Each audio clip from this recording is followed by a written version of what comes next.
Olá, aqui é o Thiago Nunes, especialista em leilões de imóveis, e eu já havia mencionado a possibilidade da gente gravar um conteúdo falando de direitos de imóveis que são levados a leilão. E para que a gente também não se exceda em um único conteúdo, eu vou gravar acerca desse tema alguns vídeos, pelo menos 3 ou 4, para que a gente tenha uma informação mais completa, porque esse tema é muito rico, gera muitos debates e tem muitas controvérsias sobre diferentes ângulos, mas isso a gente vai aprofundando nos outros conteúdos. Esse primeiro vídeo, essa primeira parte, é para a gente poder te apresentar o tema, para você compreender em como ficar atento, como ter a devida atenção para quando você visualizar essas oportunidades, sobretudo de apartamentos, você ter cuidado com essa disposição, direitos sobre o apartamento, direitos sobre o leilão, sobre o imóvel, e eu vou te explicar o porquê disso. O porquê disso está aqui justamente nesse regramento previsto na 9.514 de 97, a Lei de Alienação Fiduciária. É ela que dá o subsídio, é ela que estabelece todo o regramento dos financiamentos imobiliários concedidos desde então. E essa lei já passou por diferentes atualizações, ela foi ficando cada vez mais rígida e mais célere, no sentido de efetivamente garantir às instituições financeiras segurança no sentido de reaverem esses imóveis à sua propriedade, caso esses financiamentos sejam descumpridos. E o principal artigo que fala sobre isso está aqui no 26, vencida e não paga no todo ou em parte a dívida e constituído em moro fiduciante, ou seja, o mutuário, consolidar-se-á nos termos deste artigo a propriedade do imóvel em nome do fiduciário. E todo esse procedimento, diferente da hipoteca, que era muito utilizada ali na década de 80, 90, a alienação fiduciária faz com que todo esse trâmite de constituição da propriedade plena desse imóvel em favor da instituição financeira seja feito administrativamente, seja feito mediante cartório, certo? Então isso é muito rápido, isso acontece hoje em dia de maneira muito célere e é importante que os mutuários, os devedores, eles tenham atenção para não descumprir essas regras. Hoje em dia, basicamente todos os leiloeiros eles têm esse cuidado de já apresentar os imóveis que têm a alienação fiduciária gravada na matrícula com o termo direitos, que é para deixar bem claro que, eventualmente, o arrematante, o comprador, levando este imóvel, tendo lance vencedor neste imóvel, ele não se torna o proprietário. Ele está adquirindo, na verdade, os direitos daquele mutuário sobre o bem. Então, esses direitos eles estão previstos dessa forma por quê? Porque a própria Lei de Alienação Fiduciária, voltando aqui rapidamente, ela deixa muito clara que, aqui no 23, parágrafo único, com a constituição da propriedade fiduciária, dá-se o desdobramento da posse, tornando-se o fiduciante possuidor direto e o fiduciário possuidor indireto. Ou seja, o mutuário, o devedor, quem tomou esse empréstimo, ele está na condição de posseiro. Ele tem a posse, ele pode exercer o domínio sobre aquele imóvel, cumpridas as regras do financiamento, mas ele não é efetivamente o legítimo proprietário. Tanto é que você vê nas matrículas gravadas com esse instituto da alienação fiduciária, essa venda e compra na mesma data da constituição da alienação fiduciária, pois a partir desse momento a instituição financeira se torna proprietária, mas não pode exercer o domínio. Por quê? Porque esse financiamento está tendo as regras cumpridas. Se descumprido for, aí sim a instituição financeira pode inclusive emitir-se na posse do imóvel, caso assim queira. Mas o que acontece no geral, esses imóveis são levados a leilão e essa responsabilidade é destinada aos arrematantes. Mas olha só, direitos sobre o apartamento, você precisa ter atenção com esse termo.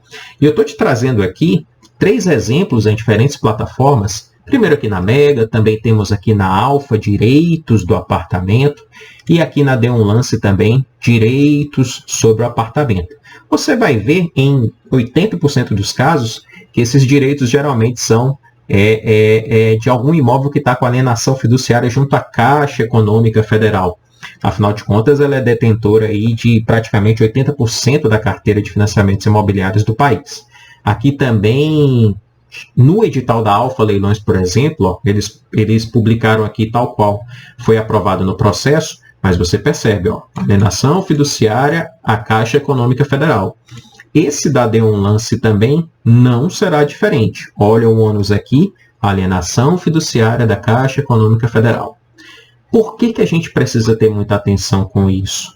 Porque em determinadas oportunidades, você não vai achar descrito, como aqui na Mega, por exemplo. No edital da Mega, você não está vendo, pelo menos nessa oportunidade, a descrição do débito fiduciário. Você não sabe quanto está sendo devido ainda desse contrato ao banco. Diferente aqui, por exemplo, da descrição da D1 lance, que já deixou isso aqui muito claro, para que o arrematante ele tenha ciência de que ao adquirir esses direitos, vai haver ainda uma obrigação junto à instituição financeira desse débito em aberto.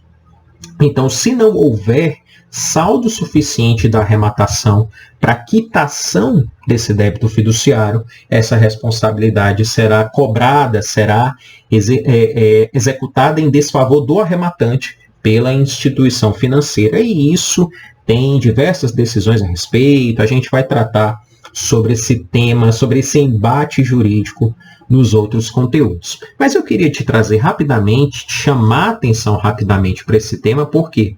Porque quando não tiver, na alfa, por exemplo, aqui tem a descrição do saldo de alienação fiduciária.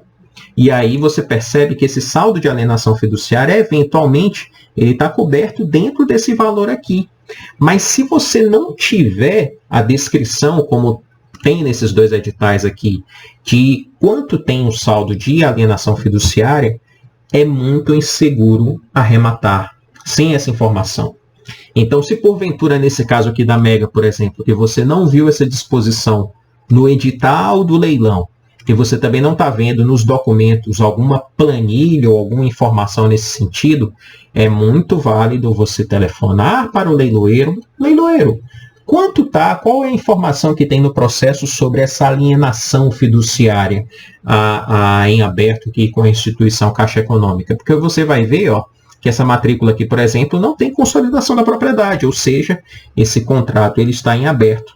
Então, diferente desses dois casos em que a gente pôde observar já descrito no edital o saldo da alienação fiduciária para poder fazer-se as contas e efetivamente tentar entender se o que for arrecadado no leilão vai cobrir esse saldo e não ficar nenhum prejuízo para o arrematante, não é o caso, por exemplo, deste leilão aqui. Aí seria necessário sim esse contato para poder observar, para poder saber efetivamente se foi apresentada a informação no processo. Se porventura não foi, eu sinceramente não recomendo arrematar sem essa informação prévia para que você saiba o cômputo de qual seria a responsabilidade no arremate sobre a alienação fiduciária.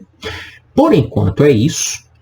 Vou deixar, tem muito para a gente conversar sobre esse tema, direitos de imóveis nos leilões judiciais. É um tema muito rico e você vai entender o porquê à medida em que a gente for avançando no tema.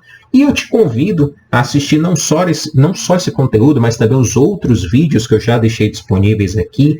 A gente está tentando dar uma contribuição para o segmento dos leilões, porque toda informação útil enriquece o nosso segmento e será positivo tanto para arrematantes quanto para leiloeiros e os demais agentes que estão nesse segmento. Então, quero te agradecer aqui a atenção que você já vem dispensando ao canal nesses últimos vídeos e te peço, se curtiu, se gostou desse conteúdo, por favor, compartilhe, dê o like nesse vídeo e se inscreva no canal, porque assim isso nos ajuda a aperfeiçoar esse trabalho que estamos desenvolvendo. Um forte abraço e eu fico à inteira disposição.